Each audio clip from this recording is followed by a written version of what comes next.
to Kansas, gateway to Oz. Under the rainbow, this is where it was. Hollyhocks and red ripe tomatoes, hand-churned homemade ice cream.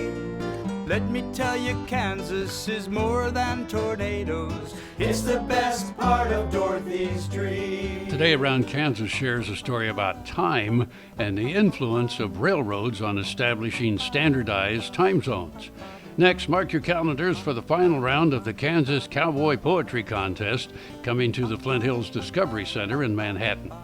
Then enjoy a poem from Ron Wilson, and we'll end with a touching story about Comanche, the only survivor from the Battle of the Little Bighorn. Closed captioning brought to you by Ag Promo Source. Together we grow. Learn more at agpromosource.com. This segment is brought to you by Brown Chevrolet Buick in Wamego, just a short drive down the Yellow Brick Road. How about that? It's the middle of the week again. I'm Frank. I'm still Deb. And this is Around Kansas. Good morning. Good morning, everybody. And spring has arrived early. And yes. The grass is green and birds are singing. And I guess the pollen is out. You know, it's like, and the snowstorm will be due anytime. Exactly. I don't trust it till we get through. Yeah. You know, right before I moved to Kansas in 1992, this is very unusual for back home. It was, I think, I moved out here May the 19th. May 7th, we had 7 inches of snow back home, which is very unusual. The latest I remember snow before that was maybe April 14th or something, and we had like 10 inches one year. But it can happen, you know, it can happen. So I hate to be Debbie Downer today, but I don't trust spring this early. I just don't trust it. Yeah, somewhere in April we'll probably have a snowstorm. Who knows? I know, big blizzard shut down everything. Well, the thing is we have really here in Kansas, and especially in northeast Kansas, because we didn't get the snow that the West did. Yeah. And we have not had the floods, we have not had the tornadoes.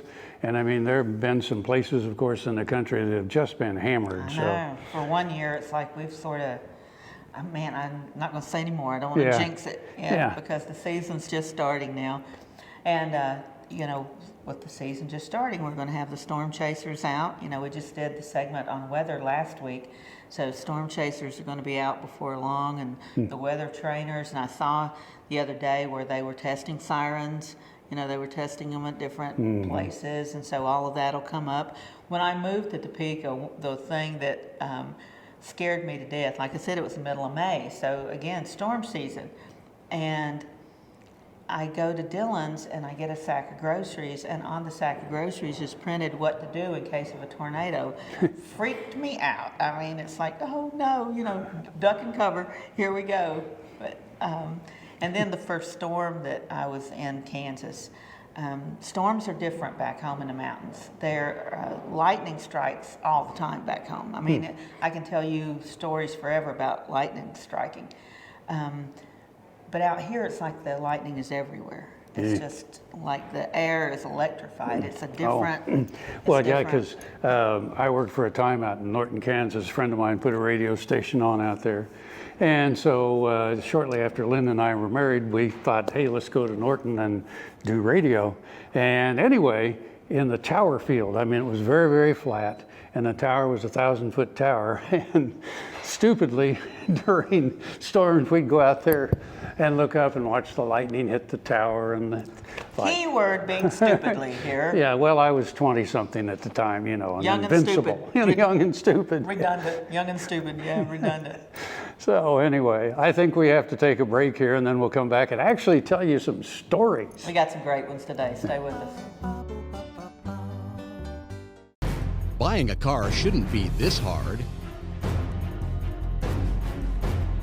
And at Brown Chevrolet Buick in Wamego, it isn't.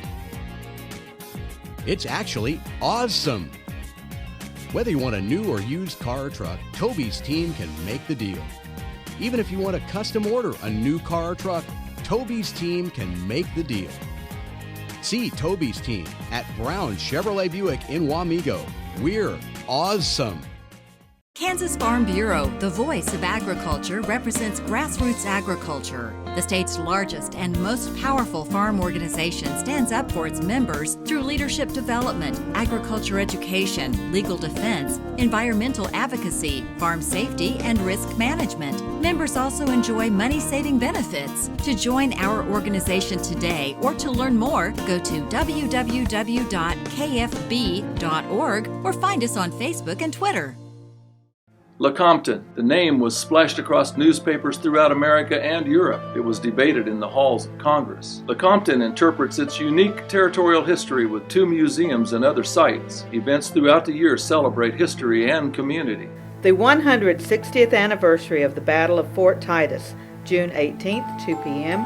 Reenactors welcome. Call 785-887-6148 for more information.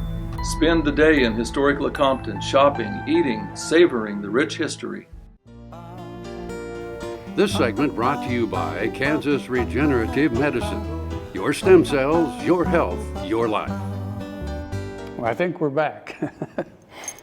Time, you can never tell, you know. Time to talk. I hate daylight savings time. I absolutely hate it. It is my greatest fear that I will lose that hour in the spring and I will die before fall when I can get it back. It messes up your biological clock for, until they change it back, and then you finally get adjusted and they change it back. So I absolutely hate it. And when I was a kid, we went to church. Daddy was, he pastored a church. Yes, I'm a preacher's kid, and all those things they say are true. The guy that was the deacon of the church that had the key said that God was on Eastern Standard Time, so he would not switch to Eastern Daylight Time. So he opened the door of the church at 11 o'clock on Sunday morning, Eastern Standard Time, though the rest of the state had switched to Eastern Daylight Time. Given the fact that the people on the Virginia side of the line were not observing Eastern Daylight Time, they refused to switch for a long time, and we were right on the line of North Carolina, Virginia. It was a mess. It was an absolute mess. And I can't tell time. Anyway, we were talking about that with the gal that does my nails. I can't wear a watch. They die. They just die. So I struggle with time, Frank. I really do. Well, I didn't want to say anything, but, it explains a lot of things. It explains a lot, I know. So, but now, we have atomic time, because at the radio station in the studio, we have an atomic clock, and it keeps, precise time.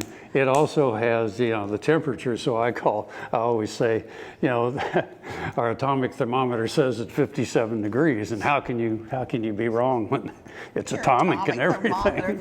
So you're not worried about like radiation or anything from this thing? No, of course not. That would explain a lot too, wouldn't it? Yeah. So anyway, you have a story about time. And my friend Chris Gable, I got to give a shout out to him. He retired from the history department at Fort Leavenworth at the Command College. And Chris is the person who first introduced me to this whole topic of how the railroads basically created time. They instituted time. And Chris does fabulous presentation about that, and it's just so interesting. And I used to interview him on my radio show. Every time the time would change, I would ease my resentment by calling up Chris and interviewing him on the radio show. So, yeah, so I hope you're watching, Chris. Well, but it is true. People don't understand that the railroads created the time zones. But you will now. Stay tuned. For thousands of years, humans observed what is officially known as apparent solar time, or true local time. In other words, they measured time by the position of the sun. It worked fairly well. Then trains came along, and the sun just couldn't keep up. The Brits were the first to establish a standardized time. The Great Western Railway began using London time in 1840. Other railways followed suit. Back in the U.S., the time of day was a local matter, and most cities and towns used some form of local solar time, maintained by a well-known clock, on a church steeple, for example, or in a jeweler's window. Shortly after 1800, at least one individual lobbied for standard time in the U.S., but his suggestions were not acted upon, nor was the initial proposal of one Charles Dowd many decades later. Dowd revised his proposition, and it was finally adopted by U.S. and Canadian Railways in 1883. Like it or not, there were advantages to standardized time zones, especially for travel and commerce. According to webexhibits.org, standard time in time zones was established by U.S. law with the Standard Time Act of 1918. Congress adopted standard time zones based on those set up by the railroads and gave the responsibility to make any changes in the time zones to the Interstate Commerce Commission, the only federal transportation regulatory agency at the time. When Congress created the Department of Transportation in 1966, it transferred the responsibility for the time laws to the new department. Since time was standardized and time zones established, boundaries have changed and continue to evolve. Kansas, of course, crosses two time zones, central in most of the state and mountain time in the far western counties.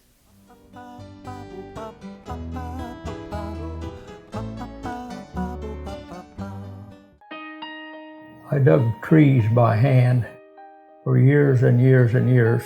In the process, I wore out my rotator cuff.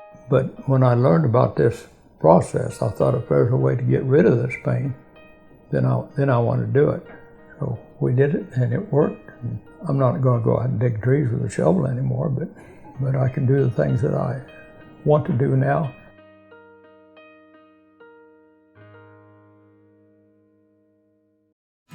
This segment brought to you by Kansas Grain Sorghum, growers working together.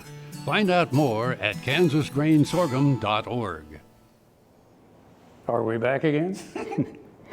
We have not yet run out of time. Time. See, I don't need a watch because Michael just tells me what time it is. Yeah. Somebody will always tell you where to go and when to be there, won't they? Yeah. Okay, now we're going to talk about cowboys. Now, as you know, Randy Sparks, who created the New Christy Minstrels back in the 1960s, is from Leavenworth, Kansas. He now lives in California on a ranch. And he has written a lot of songs and poetry about cowboys and about the West and all of that. In fact, I think I've done a couple of poems that he has since turned into songs and all of that. So anyway, I'm going to do a story on cowboy poetry, but you also are pretty good friends with our poet laureate, as we call him. Ron Wilson. Yeah. What an amazing guy. He's the nicest guy in the world. Seriously. We ought to just put up a sign. Ron Wilson, nicest guy in the world. And his poems, and I know all of you are fans too, they're just so much fun. You know, and I love his take on things, you know, the one about the trailers the other day and the wind blowing. He just takes the simplest things and they're fun, and you'll never see it quite the same way after Ron Wilson talks about it. So he is, he's the potentate, the mover and the shaker with the Cowboy Poets and the Western Music Association in Kansas. And so these events are coming up this spring and be a lot of fun, and Ron makes everything fun. So. Well, and Ron is a cowboy over in the Flint Hills too. He is. He's the real deal. So he's not just, picking up books or watching old movies on TV. He lives the life. He's the real deal, and we're so pleased to have him part of the show every week. So I'm going to tell you about cowboy poetry and the fact that competition is coming up. And you can go see it and hear it. You too can be a cowboy poet. The final round of the Kansas Cowboy Poetry Contest is moving to Manhattan. For the first time in the 6-year history of the contest finals will be hosted at the Flint Hills Discovery Center. We're delighted to partner with the Flint Hills Discovery Center to host this event, said Poetry Contest Chair Ron Wilson of the Lazy T Ranch near Manhattan. The Kansas Flint Hills are a wonderful center of working ranch culture and cowboy life. The finals will be Friday, June 10th at 7 p.m. on the night before the Symphony in the Flint Hills. Those who finish in the top tier at one of 3 regional qualifying contests will compete at the state finals. The dates, times, and locations of the qualifying contests are as follows. Friday, April 29th, 7 p.m., J.H. Robbins Memorial Library, 219 North Lincoln Street, Ellsworth. Saturday, May 7th, 4 p.m., Prairie Rose Chuckwagon Supper, 15231 Southwest Parallel Street, Benton.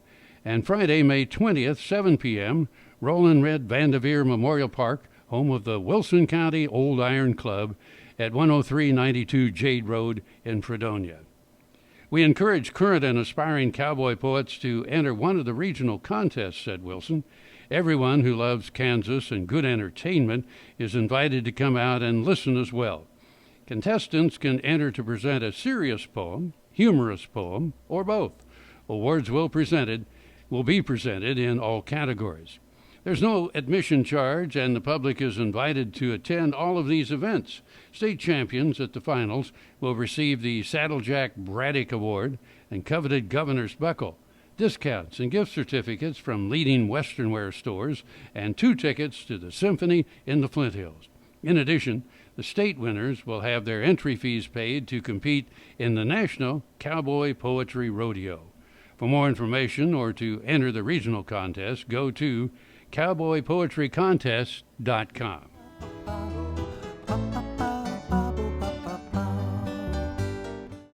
Next time you see a beautiful field of corn, reach out and thank the farmers who work tirelessly to raise corn for livestock feed, renewable fuels, and exports to feed a growing world population. The farmers on the Kansas Corn Commission work for Kansas Corn with grower-funded checkoff dollars that support foreign and domestic market development, research, promotion, and education to expand opportunities for Kansas farmers. To learn more, visit kscorn.com.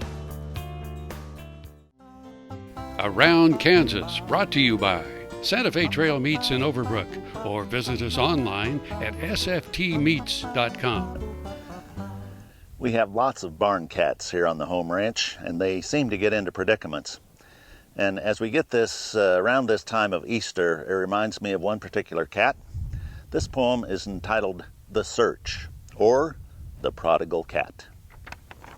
We had a litter of kittens a year ago spring. Then we had to decide what to name the darn things. The kids named one cat Easter Egg. It loved to rub upon your leg.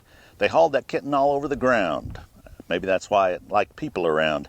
I'd reach for a tool wherever it's put, and that cat would always be underfoot. One day Ma noticed the cat wasn't here. We didn't know why it would disappear. Then Grandma and Granddad called to say that cat had become a stowaway. They'd visited us, and when they got home, Easter Egg was in the trunk where he'd gone to roam. They put him in the garage and fed him that day, but their dog chased him off, and he ran plumb away. They called the neighbors and looked around, but that cat was simply not to be found. A dead critter by the road was spotted first. For Easter Egg's fate, we feared the worst. But it was not Easter Egg. No sign of that cat. We wondered where in the world he was at. One day I went over to Granddad's house to get a load of hay to feed to the cows. Ma went to the barn and called Kitty, Kitty, but nothing was found, which seemed like a pity. But then before I could haul that hay home to the cows, I could swear I thought I heard a meow. I followed the sound with curiosity and dread and found the cat on top of their old hay shed. So I climbed the hayloft and brought him down. Easter Egg the cat was safe and sound. Now Easter Egg's home and not forgotten. In fact, the kids have spoiled him rotten. It's like Easter Sunday when, after church, the kids all go on a colored egg search. But my Easter egg search was different now, because all I had to do was to follow the meow. Happy trails. Soil is the life of a farm, and for 25 years, SureCrop Liquid Crop Nutrition has helped growers produce abundant quality crops while preserving and improving the soils they steward. SureCrop offers complete soil and plant analysis with cropping recommendations, delivery direct to your on-farm storage, and quality crop nutrition custom blended for your field. Choose SureCrop for the assurance of excellence for your soil. Call today or visit their website for more information. Valley Vet Supply is devoted to providing information and professional quality products at reasonable prices. Valley Vet Supply. Around Kansas, brought to you by Kansas Farm Bureau, the voice of agriculture. Go to kfb.org or find us on Facebook and Twitter. well, we're spending a lot of time in the West today, so. Works for me. Yeah. Works for me. Yeah, we just had Ron with another great poem, and yeah, this is all about Salute Ron today. Yeah. Salute. Well, and also, 1876, that's when was Custer's last stand. It was. Up there in the greasy grass. This is the 140th anniversary this year, so a lot going on. Our good friend Jerry Russell out in Scott City is actually doing a commemorative painting. So a lot of folks that we know are involved in marking the 140th anniversary of the Little Bighorn. So Dr. Jake was in town the other day, and we went over to KU, to the Natural History Museum, the Dyke Museum, to visit Comanche. And the story we're going to share today is about Comanche, the survivor of Custer's unit at the last stand. If you go over to KU to see Comanche, he's on the 4th floor now. He has been refurbished. That's good. Bless his heart. Getting a little... He was actually, Comanche died in 1891, and he was, the taxidermy was performed by Mr. Dyke, Lewis Dyke, who, for whom Dyke Hall is named. And he was put on display at the Columbian Exhibition in 1893. So that's where he first went on display. And then he eventually came to KU, where he has been at home ever since. So it's just incredible. The whole thing's incredible. We could do a story on Comanche, honestly, every week and not hit all the facets, but it was really... Her office has this gigantic painting of Custer's last stand. So you come down the hallway. Custer's Last Fight. That's the official name. It's the Anheuser-Busch Custer's Last Fight. And the artist who was commissioned to do that had just done a painting on the Zulu Wars.